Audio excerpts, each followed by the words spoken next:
کورد بە درێژای مێژوو 64 ئیمارەت و حکوومەتی میرنشینی هەبووە بەڵام لە بەرامبەر تاکو ئێستاکانە نەیتوانیوە دەوڵەتێک بخۆی دروست بکات وەکو کیانێکی سەربخۆ خۆی پارێزێتن لە بەرامبەردا عەرەب 16 میرنشین و ئیماراتی هەبوو کە لە شێوەی خێڵ بووینە یانە شێوەی چەند خێمەیەک بوون لە دەوری سەرۆک عەشیرەتەکەیان کۆبوونەتەوە لە بەرامبەر دەتوانێتن 23 دەوڵەت بکەن ئەمە ئەگەر بگەڕێنەوە پەیوەستکەین بە بپرسیم بزانین ئایا هۆکاری دروستنەبوونی دەوڵەتی کورد بۆ چ دەگەێتەوە ئایا پەیوەندی بە سایکۆلۆژیەتی تاچی کوردەوەیە یاخود پەیوەندی بەو ژینگەی کۆمەڵایەتی یان بەو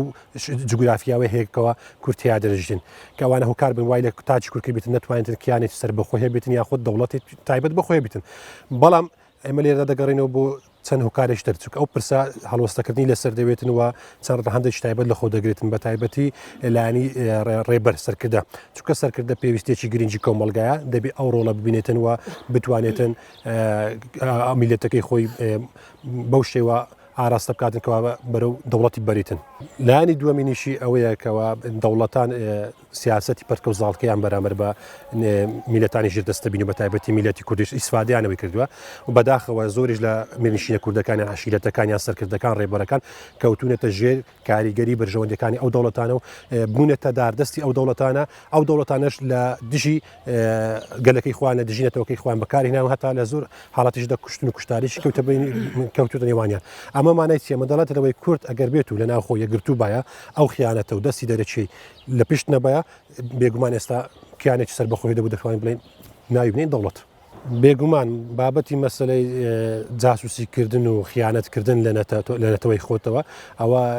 ڕەهندێکی قۆڵی هەیە ئەوە عمقێکی مێژوویشی هەیە ئەگەر بگەڕێنەوە بۆ ڕووداوەکانی مێژووی بێگومان ئەوە لە ناو کووردا باو بووە وەهەش بووە دەژمێنێتن بەڵام ئەوە جێگە ئەسەفە بەداخەوە دەبێت جارێک شتر پێداچوونەوە بە پەروەردەی تاکوە ژیرەتی تاک و شاری تاک بکرێتەوە بۆی بتوانین هەموو لای کاریگەری هەبێتن لەسەرەوەیکەوە دوور بێتن لە ئەو حاڵەتیان هۆکارەکەی برسی بوونی کووردە نەخێر هۆکارەکەی ئەوەیە کە لە دوای ئەوەی کە کیان لۆ کورد دروست بوو سیستەمەکی قانونی تەندروست لە کوردستان دروست نەبوو کە ئەو سیستەمە قانونیە ببێتە ئاساس لۆ بەرەو پێشبردننی پەروەەردە لۆ بەرەو پێشبردننی فێربوون تعلیم لۆ بەرەو پێشبردنەکانی دیکە بەڵکو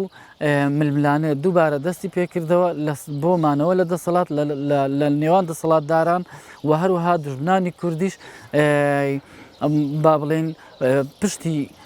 ئەو ناکۆچیانیان گرت و لە پێناو بەرژەوەندی خۆیان و بۆ چەسانەوەی کورد بەدەستی کورد بۆیە قانون پاشەکشەکە لەو نێوەندەدا و دەسەڵاتی مؤسساتی پاشەکشەکە ناتوانێت بنیادی اقتصادی بنیادی سیاسی مستقبلی سیاسی بۆ کوردستان دەستەبەر بکە بۆیە بە غیابی قانون بە غیابی سەروەری یاسا بێگومان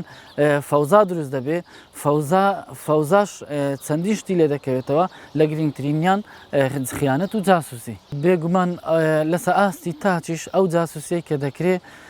بەتەنیا ئەتوانین بڵێن لەسە ئاستی تاک نییە بەڵکو زۆرێکە لە با بڵێن جاسوسەتی ڕێکخراو جاسوسەتی منەظەم کە خەڵک تەنزیم دەکرێت بۆ جاسوسیکردن بەسەر کیانی کورد بەسەر قەزیەی کورد و خەڵکی کورد بەکاردەهێنرێ و داوای لێ دەکرێت بۆ جاسوسیکردن بێگومان ئەو جۆرە جاسوسیکردنەش پەیوەندی هەندێکی بە ویژدانی کەسەکانەوە هەیە بێگومان بە ویژدانی کەسەکانەوە هەیە و لێرە بۆ پارە بۆ بەرژەوەندی شەخصی ویژدان دەفرۆشرێ کەسەکە دەبێت بە کۆیلە کەسەکە لە هەموو ئیتارێکی مرۆڤایەتی ئەچێتە دەر بۆ دەستکەوتێکی مادی کورد و هەروەها دەبێتە دەستکەلای دوژمنان و داگیرکەرانی خەڵکی کوردستان بێگومان ئەوەش وەکو بینیمان لە کەلار و لە شوێنی دیکە کە خەڵک بە درۆنەکانی تورکیا شەهید دەکرێت لە ناو دەبرێت ئەوە خۆی لە خۆیدا ئەگەر بەدەستی کورد نەبێ بەدەستی جاسوسیکردنی تاچی کورد نەبێت جا ئەو تاکەش بەهۆی لە ڕێگەی دەسەڵاتی کوردەوە دروست کرابێ بۆ جاسوسی یان ڕاستە و خۆ لە ڕێی دژمنانی کوردەوە هەر چۆنێک بێ زەرەکەی بۆ خەڵکی کوردستان و بۆ ئەزمموی کوردستان و بۆ مستقبلی خەڵکی کوردستانە بێگومان خەڵکی دژمن تورک فارس ئەوانە ناتوانن بە ئاسانی دەستیان بگا بە تاچی کورد ئەگەر لە ڕێک تاچی کورد و خیانەتکارانەوە نەبێت.